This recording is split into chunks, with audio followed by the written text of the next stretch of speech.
नमस्कार, मैं हूं आपका दोस्त राम प्रकाश वर्मा, लेकर आ रहा हूं कार्यक्रम कहानी जो सवारे जिंदगानी, सिर्फ और सिर्फ आपके अपने पसंदीदा radio station radio Shivneri 90.4 FM पर। आवाज तुमच्या आमच्या।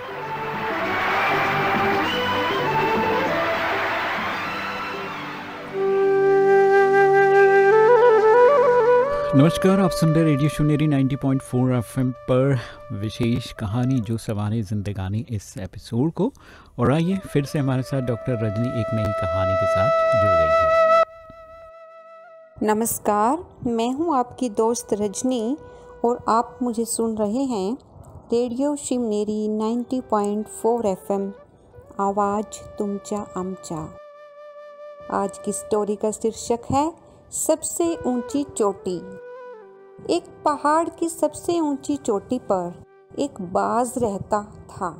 वह पेड़ के आसपास रहते हुए खरगोश को बड़ी आसानी से पकड़ता था और उसे खा जाता था। पहाड़ की तराई में बरगद के पेड़ पर एक कौवा भी अपना घोंसला बनाकर रहता था। वह बाज को खरगोश का शिकार करते हुए देखा करता था। उसकी कोशिश हमेशा यही रहती थी कि बिना परिश्रम किए खाने को मिल जाए, क्योंकि कौवे की फितरत ही ऐसी होती है। जब भी खरगोश बाहर आते तो बाज ऊंची उड़ान भरता एवं एक दो खरगोश को उठाकर ले जाता। इस पर कौवा बहुत मजबूर हो जाता था, वो कुछ कर नहीं पाता था।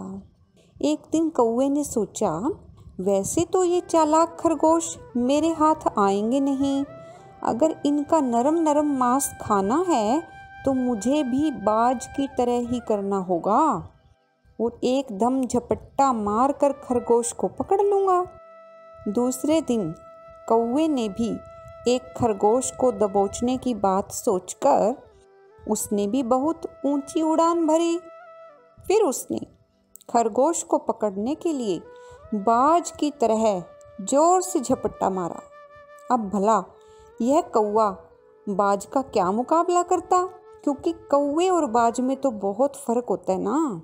खरगोश ने उसे जैसे ही देखा वह तुरंत वहां से दौड़ गया और एक पहाड़ी के पीछे जाकर के छिप गया।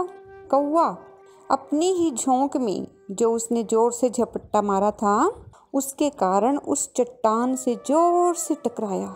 नतीजा क्या निकला, उस कौवे की चोंच और उसकी गर्दन टूट गई और वह गंभीर रूप से घायल हो गया। अब कौवे ने अपनी इस घटना से एक सबक ले लिया था। तो आप सभी ने भी सुनी कहानी और आपने भी सोचा होगा, क्या इस कहानी से हमें यही शिक्षा मिलती है कि हमें किसी की भी नकल नहीं करनी चाहिए। सबके अंदर अपनी अपनी कैपेसिटी है, सबके अंदर अपनी अपनी विशेषताएं हैं। उन विशेषताओं को समझ करके प्रयोग करेंगे, नकल करने का बिल्कुल भी नहीं सोचेंगे। धन्यवाद। डॉक्टर रजनी जी, बहुत ही प्यारी सी कहानी आपने सुनाया। नकल कभी भी नहीं करनी चाहिए। तो चलिए दोस्तों, हमें ये पता चल जाता है कि हमें कभी कभी कुछ चीज़ों को गहराई से समझने की ज़रूरत होती है, और अगर हम गहरी समझ और अच्छे भाव नहीं होंगे तो इस तरह के मुश्किल में फंस जाते हैं या अपना नुकसान कर बैठते हैं। तो चलिए, कहानी का सार आपने समझ लिया है, तो अपने आप को जागरूक रखें हमेशा। तो फिर मिलते हैं। आप सुन रहे हैं रेडियो शिवनेरी 90.4 FM आवाज़ तुमचा आमचा।